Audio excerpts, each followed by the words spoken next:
Meus irmãos em Cristo, eu cumprimento a todos vocês com a paz do Senhor. Como vão vocês? Espero que esteja tudo bem com a sua vida e com a sua preciosa família.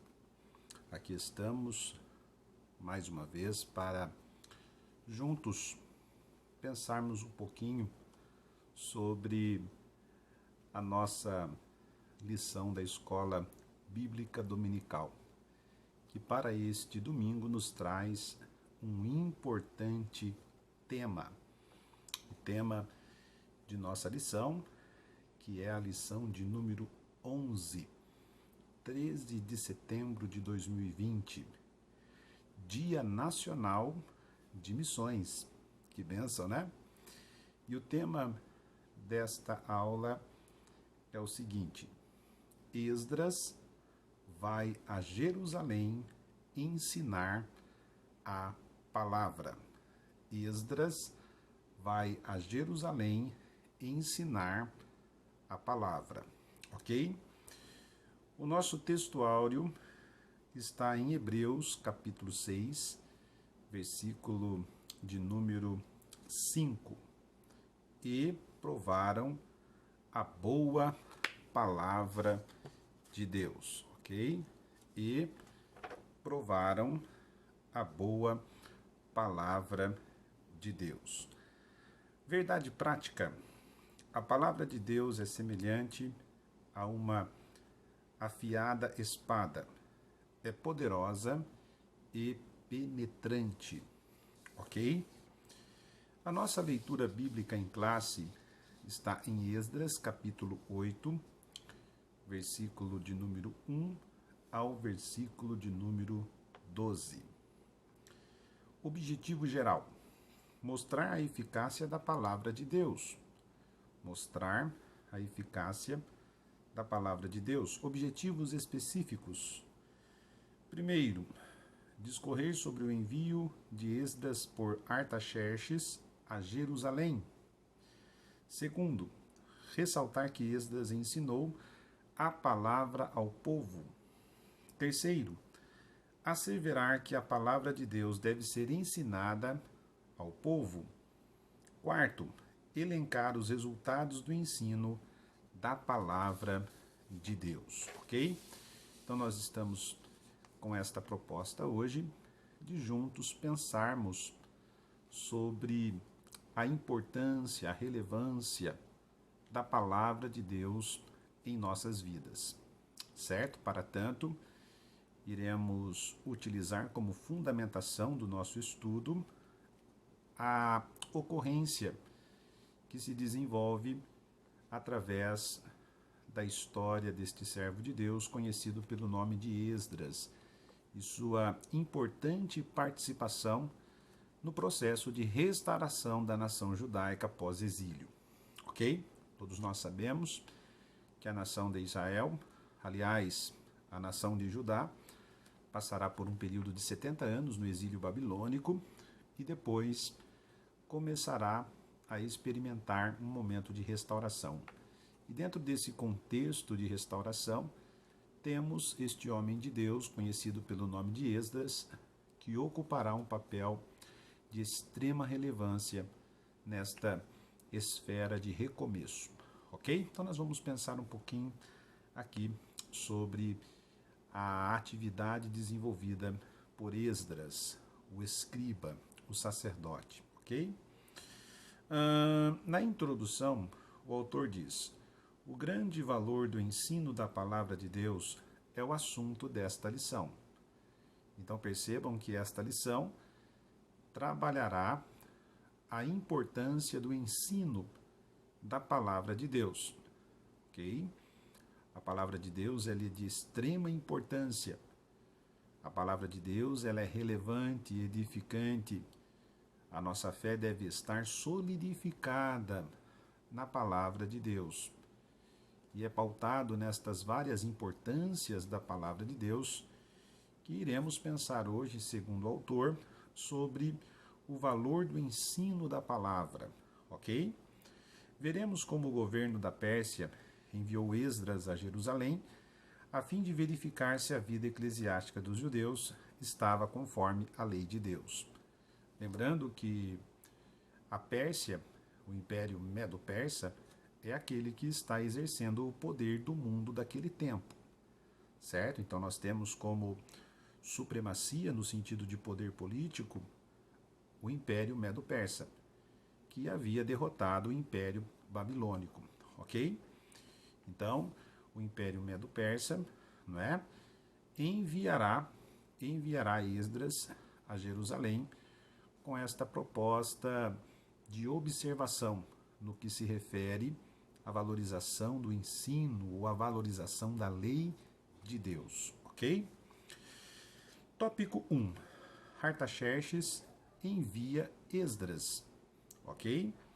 Os judeus sob o domínio dos persas. Eu acabei de colocar aos irmãos aqui que temos como contexto político a potência da Média Pérsia, ok? A Pérsia, juntamente com a Média, estão no poder daquele tempo.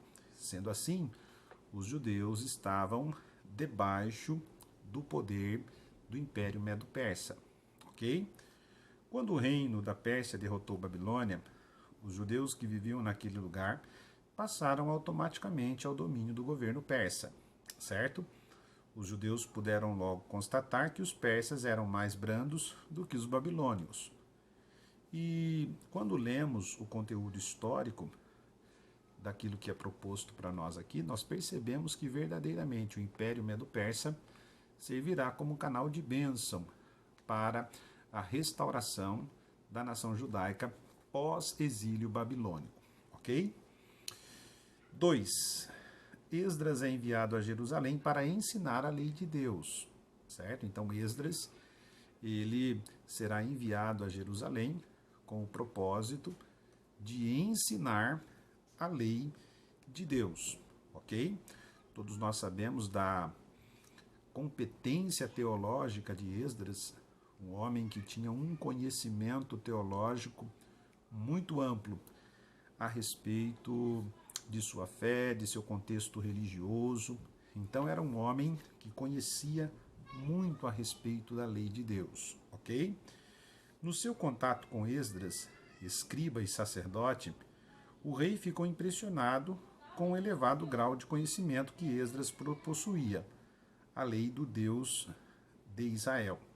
Possuía um grande conhecimento e quis, junto com seus 7 conselheiros, enviá-lo a Jerusalém a fim de inquirir acerca da situação espiritual dos residentes ali, ok? Certo? Então, fica bem claro que o rei tem em seu coração essa disposição de enviar Esdras para servir, para sanar, para robustecer o conhecimento daqueles que ali estão em Jerusalém, o conhecimento da lei do Senhor, ok? 3. A importante carta que o rei enviou com Esdras. O rei enviou com Esdras uma carta escrita em aramaico que está registrada em Esdras capítulo 7, versículo 12 ao 26. Através desta carta, o rei decretou. Temos aí vários decretos, colocados pelo autor da lição. E eu quero dar ênfase apenas àquele que está na letra F, que diz assim: Esdras poderia nomear regentes e juízes para que a vida eclesiástica viesse a funcionar conforme a lei de Deus, certo? Para que a lei de Deus pudesse reger, então, o comportamento daqueles que ali estavam, a começar por aqueles que estavam inseridos no contexto eclesiástico, certo? Então, é proposta do rei, ao enviar Esdras, que aqueles que estão em Jerusalém possam ter sua vida direcionada pela lei de Deus, ok? O conhecimento das Escrituras orienta o povo àquilo que é certo. As Escrituras sempre terá como propósito levar o povo de Deus a praticar o que é correto. Diz a Bíblia, em Marcos, errais em razão de não saberdes as Escrituras. Vocês erram quando não conhecem as Escrituras. Foi o que Jesus disse aos líderes religiosos que estavam indagando Jesus a respeito de um determinado tema. Vocês erram porque vocês não conhecem as Escrituras. Ora, se aqueles que não conhecem as Escrituras erram, podemos pensar então que aqueles que recebem o conhecimento das Escrituras podem acertar. E é isto que iremos perceber neste contexto histórico de Esdras. O povo de Deus iria acertar se recebesse o conhecimento das Escrituras. E para tanto, nós temos a pessoa de Esdras, escriba e sacerdote, que iria compartilhar o conhecimento das Escrituras, que ia ministrar o conhecimento das Escrituras, fazendo assim com que o povo acertasse e agradasse a Deus. Ok?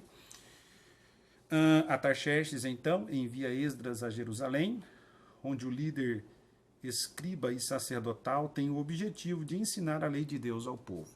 Então, nós podemos perceber que Esdras ele sai do conforto persa para ir até aqueles que estão em Jerusalém para ensinar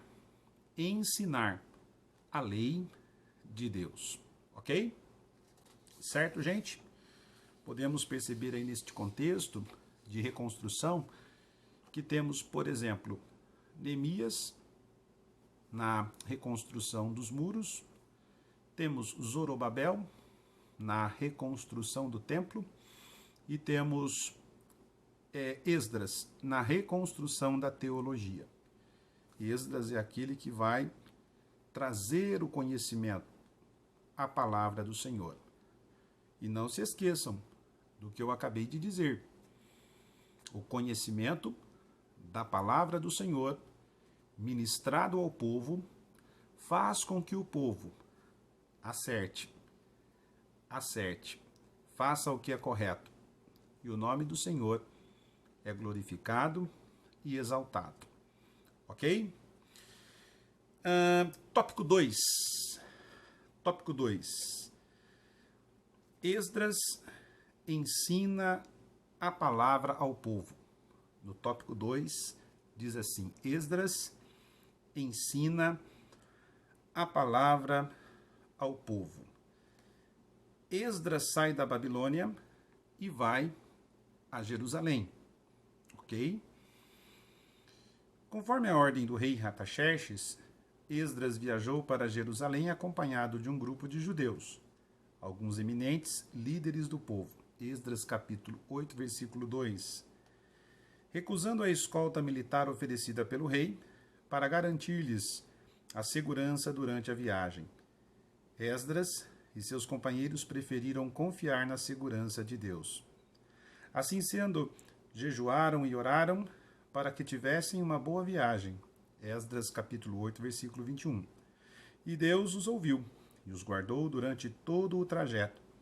Assim chegaram em paz a Jerusalém, onde ofereceram holocaustos a Deus. Esdras capítulo 8, versículo de número 35. Neste movimento, no sentido de sair da Babilônia e ir até Jerusalém, temos uma importante lição que podemos aprender com Esdras. Sabemos aqui, de acordo com o autor, que Esdras confiou no Senhor e o Senhor cuidou da viagem de Esdras. Esdras foi em paz. Esdras chegou em paz. É interessante, gente, porque Esdras confiou no cuidado do Senhor. Em Provérbios, capítulo 3, versículo 5, diz: confia no Senhor de todo o seu coração. No Salmo 125, verso 1, diz: os que confiam no Senhor serão como o monte Sião, que não se abalam, mas permanece para sempre. Esdras sai da Babilônia confiando no cuidado do Senhor. e ele chega em paz em Jerusalém. Lembrando aos irmãos que os perigos na estrada eram grandes, eram intensos. Todavia, o Senhor Deus atendeu o pedido de Esdras e ali chegaram em paz. Certo? Bom é quando confiamos no Senhor. Ok, gente? No subtópico 2, o autor diz: o encontro de Esdras com Neemias. Quando Esdras chegou a Jerusalém, encontrou Neemias, o qual vinha sendo o líder espiritual dos judeus em Judá. Posto a par da situação, Neemias uniu-se a Esdras na tarefa para a qual este havia sido enviado. Então, quando observamos a história de Esdras, nos deparamos com esta importante personagem conhecida pelo nome de Neemias, que também tem uma importante participação no contexto das reconstruções de Judá pós-exílio. Ok? Interessante que o autor diz assim: Neemias uniu-se a Esdras. E esta colocação feita pelo autor torna-se evidente quando lemos a Bíblia, quando lemos Esdras e Neemias. Parece que eles se uniram em prol de um propósito, em prol do cumprimento de um projeto. Percebo que existiu unidade entre Esdras e Neemias. Quando existe unidade, as coisas ficam mais fáceis. Interessante porque nem Esdras e nem Neemias estavam buscando os holofotes, mas buscando de forma uníssona, de forma unida, o cumprimento de um projeto que nasceu no coração de Deus.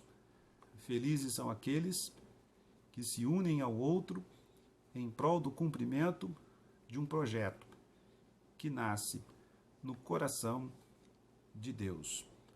Quando lemos Eclesiastes capítulo 4, versículo 9, a Bíblia diz: melhor é serem dois do que um. Melhor é serem dois do que um. É o que está acontecendo. Tínhamos um, que era Neemias. Agora são dois, Esdras e Neemias. Em Atos capítulo 2, versículo 46, diz a Bíblia: e perseverando unânimes, unidos, os irmãos da igreja cristã primitiva realizavam a obra de Deus com sucesso. Em Atos capítulo 4, versículo 32 diz: e era um, o coração e a alma da multidão dos que criam. Em unidade, coisas aconteciam na obra do Senhor, no contexto da igreja do primeiro século. Quando existe unidade entre os membros do corpo, a obra do Senhor só tem a ganhar.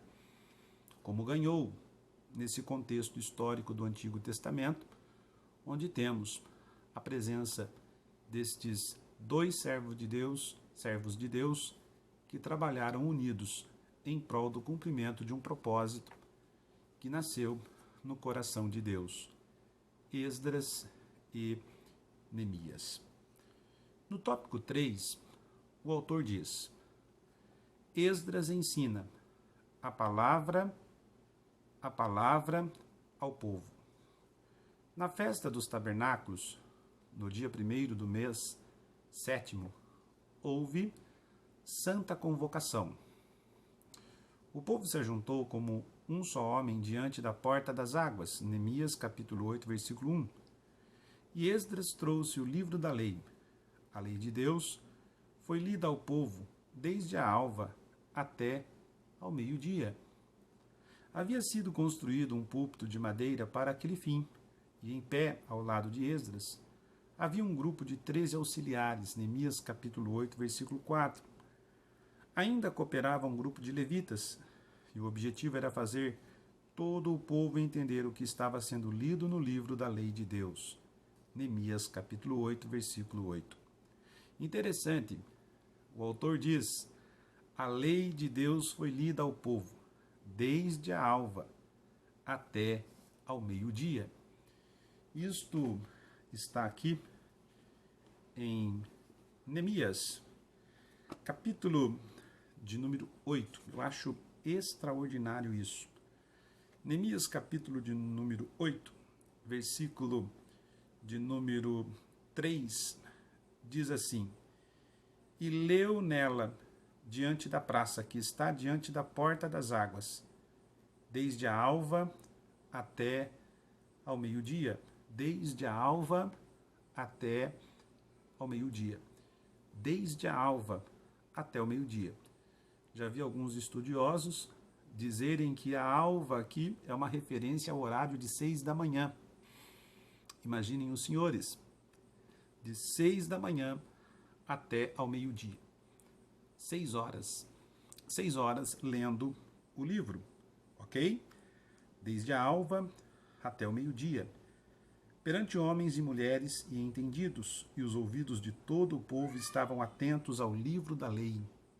Imaginem, 6 horas lendo ou ouvindo a leitura do livro e todos atentamente, desejosos em ouvir a palavra de Deus. Como é bom quando nos deparamos com um povo que deseja ouvir a palavra de Deus. Quem ama a palavra de Deus, para ele, tempo não é problema. Certo, irmãos? Tempo não é problema quando se ama. Quando se ama a palavra de Deus, tempo não é problema. Amém? Eles ficaram ali por um período de 6 horas, recebendo a palavra do Senhor. Que este desejo, que esta disposição possa também existir em nossos corações, no que se refere ao amor e dedicação à palavra de Deus. Ok? 4. O ensino foi maravilhoso. O povo, ao ouvir a leitura, começou a chorar e a lamentar-se. Neemias e Esdras tiveram que intervir, exortando-os a que se alegrassem no Senhor, porque a alegria do Senhor é a nossa força. Neemias capítulo 8, versículo 10. O povo então foi comer, beber e festejar, porque todos entenderam as palavras que lhes fizeram saber. Neemias capítulo 8, versículo 12. O povo foi festejar, porque estavam alegres, pois a palavra edificou seus corações. Amém? Felizes são aqueles que recebem a palavra. A palavra, ela alegra o nosso coração. Certo? Esdras ensina a palavra ao povo e há um grande despertamento espiritual. Quando olhamos para este contexto de ensino da palavra de Deus, nos deparamos com o despertamento espiritual. Não há despertamento espiritual sem a devida valorização à palavra do Senhor. Não existe a possibilidade de experimentarmos um avivamento espiritual sem um retorno e obediência à palavra do Senhor. Avivamento sem a palavra do Senhor é apenas um movimento barulhento. Avivamento sem a palavra do Senhor não produz frutos eficazes. Avivamento sem a palavra do Senhor não é duradouro. Dura apenas alguns instantes, mexe apenas com as nossas emoções, mas não mudam as nossas ações, o comportamento e não gera arrependimento. Um autêntico avivamento, um autêntico despertamento espiritual precisa de retorno a palavra do Senhor. Amém? E é isto que irá acontecer aqui no contexto bíblico histórico, onde temos Esdras ensinando a palavra do Senhor ao povo. Amém, irmãos? Vamos continuar aqui. Chegamos então no tópico de número 3. Tópico de número 3. A palavra de Deus deve ser ensinada. A palavra de Deus deve ser ensinada. Ok? Primeiro, Deus ordenou que a sua palavra fosse ensinada a todo o povo de 7 em 7 anos. Temos a referência de Deuteronômio, capítulo 31, versículo 9 ao 12, certo?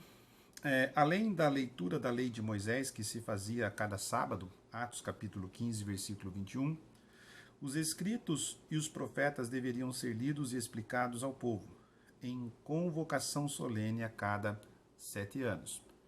Então, nas sinagogas, durante os sábados,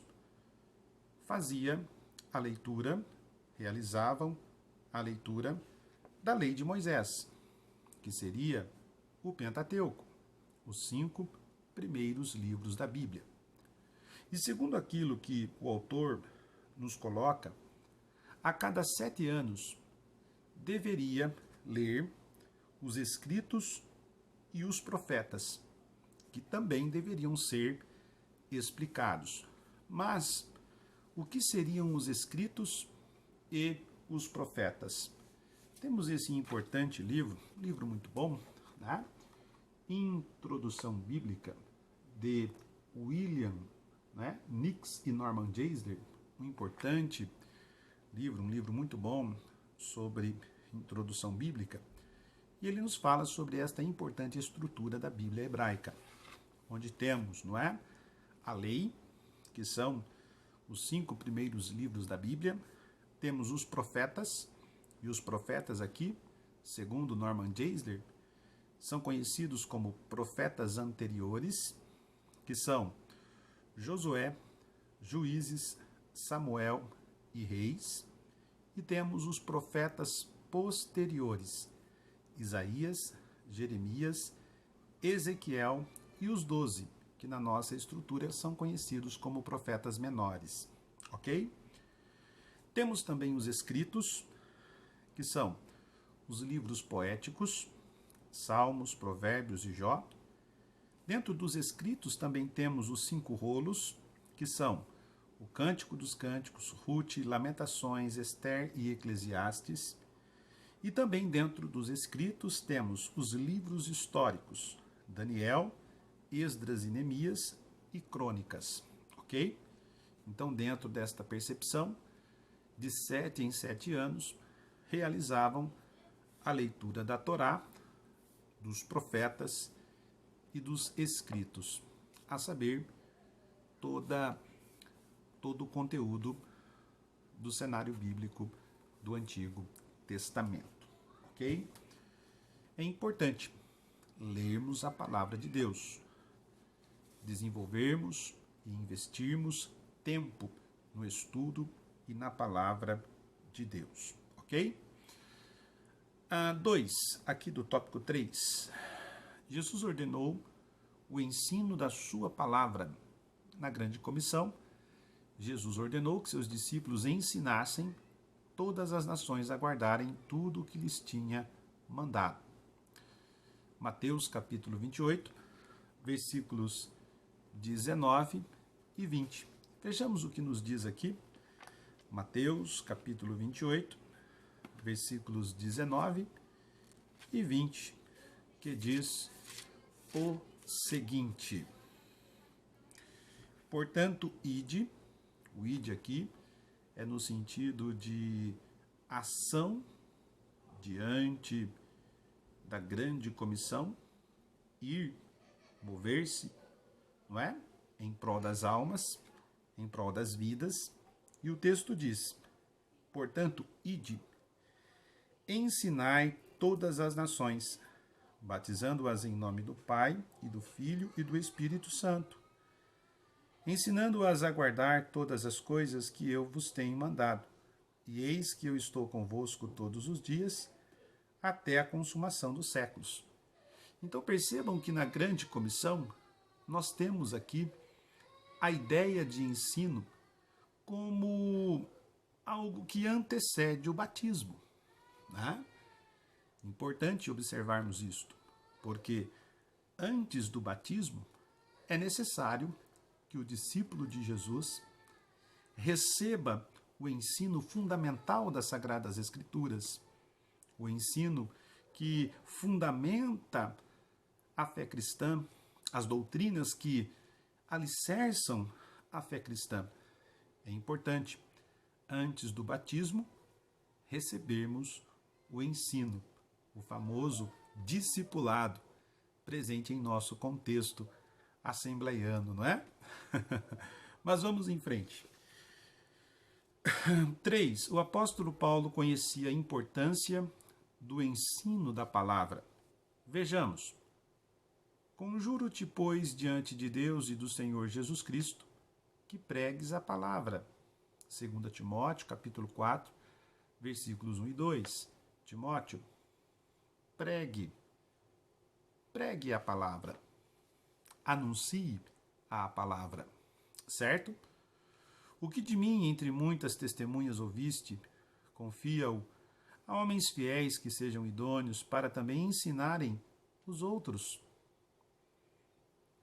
Que estes homens idôneos possam ensinar. Ensinar o quê? A palavra. Se ensinar, haja dedicação ao ensino. Romanos 12, 7. Se você ensina, que haja dedicação ao ensino, certo? Ensinar a palavra. A Igreja de Cristo necessita do ensino bíblico coerente e equilibrado da palavra de Deus. Um dos grandes fundamentos da reforma protestante foi solas escrituras, ou seja, somente as escrituras e nada mais. A igreja cristã protestante precisa, a cada dia mais e mais, valorizar a palavra do Senhor. Continuar valorizando a palavra do Senhor. Amém? Dou graças a Deus porque vivemos em um momento em que percebo que muitos irmãos em Cristo desejam a palavra, manifestam amor pela palavra, buscam excelência no conhecimento da palavra. Que Deus continue colocando este desejo no coração dos nossos irmãos em Cristo, não é? 4. Resultados do ensino da palavra de Deus. Então, quando ministramos o ensino da palavra de Deus, nos deparamos com os resultados, pois a palavra de Deus, quando ensinada, promove resultados. Vamos ver aqui alguns resultados. Deus falou. O ensino da palavra, aliás, o ensino da palavra, os resultados do ensino da palavra de Deus. Primeiro, o ensino da palavra gera temor a Deus, que é um dos resultados. O gerar do temor a Deus. Deus falou: ajunta-me o povo e os farei ouvir a minha palavra para que me temam todos os dias que na terra viverem. Deuteronômio, capítulo 4, versículo 10. Guarda os mandamentos do Senhor para o temer. Deuteronômio, capítulo 8, versículo 6. Olha só. O ensino da palavra gera temor. E temor aqui não é o mesmo que ter medo. Não. Temor aqui significa reverência, significa disposição para obedecer. Temor aqui significa respeito. Quando recebemos a palavra do Senhor, há em nossos corações respeito a Deus, disposição em obedecer a sua lei, em agirmos com Ele com grande reverência. Certo, irmãos? B. Pelo temor a Deus, o crente se aparta do mal. Então, eu recebo a palavra. Essa palavra gera em mim temor. Este temor gera em mim um desejo de apartar-se do mal. Eu vou começar a desejar estar longe daquilo que é incorreto, daquilo que desagrada a Deus. C. Como resultado do ensino da lei nos dias de Esdras, o povo confessou seus pecados, apartou-se de deuses estranhos, adorou ao Senhor seu Deus e com ele fez firme concerto. Neemias capítulo 9, versículo 1 ao 3 e versículo 38. A palavra de Deus é o poder de Deus. Romanos capítulo 1, 16. O povo recebeu a palavra de Deus ministrada por Esdras. Confessaram os seus pecados. Apartaram-se de deuses estranhos. Adoraram ao Senhor. O poder da palavra foi tão intenso que gerou no coração destes homens que estavam em Jerusalém arrependimento, de tal forma que este arrependimento trouxe a eles o desejo de mudança de vida. A palavra de Deus, ela pode causar em nós uma reflexão sobre aquilo que fizemos de errado, que desagradou a Deus e uma disposição para a mudança de vida. Amém, irmãos? Isto fica bem presente nesse contexto bíblico histórico onde Esdras está inserido, quando ministra a palavra de Deus à nação de Judá que está na cidade de Jerusalém. Ok? Vejamos aqui 2. O ensino da palavra implanta normas espirituais nos crentes. O ensino da palavra implanta normas espirituais nos crentes. Vejamos aqui. E o autor vai colocar para nós aqui a ideia de nova vida. Nova vida. Ok? O ensino da palavra coloca em nós o desejo de viver uma nova vida. Vejamos algumas destas manifestações da nova vida. Primeiro, o crente é honesto a toda prova. Valores como a honestidade passarão a ser evidentes em minhas ações, em todos os locais em que estiver dentro da sociedade. O crente jamais mente. Aquele que era mentiroso agora comprometer-se-á com a verdade, pois a palavra causou nele o efeito da nova vida. O crente jamais se apodera de alguma coisa que não seja dele. Aquele que furtava, não furte mais. Efésios 4, 28. Olha só o que a palavra causa em nós, no sentido de mudança de vida. Aquele que furtava, não furtará mais. O crente vive uma vida moral que é exemplo de pureza. A prostituição e toda a impureza nem ainda se nomeia entre vós. Efésios capítulo 5, versículo 3. A impureza, a prostituição, não fará mais parte de sua vida, pois a palavra provocou nele o desejo de mudança. Ok? O crente jamais dá falso testemunho de alguém. Ele não falará de alguém falsamente. Ok? 3. O ensino da palavra dá conhecimento. Diz o autor o conhecimento consolida a força. Quando recebemos o conhecimento da palavra, somos fortificados. Podemos o que nos é dado gratuitamente, podemos saber o que nos é dado gratuitamente por Deus. Podemos alcançar plena libertação. Podemos saber que Deus quer que todos os homens venham ao conhecimento da verdade. Pelo conhecimento, podemos saber como agradar a Deus. Através do conhecimento das Escrituras, podemos saber como agradar a Deus. O ensino da palavra de Deus gera temor, estabelece normas espirituais nos crentes e dá conhecimento. Que a palavra do Senhor continue sendo valorizada pela sua vida e que possamos a cada dia mais e mais amar a Deus, meditando em sua poderosa palavra. Que Deus em Cristo continue abençoando sua vida de uma forma especial em nome de Jesus. Amém.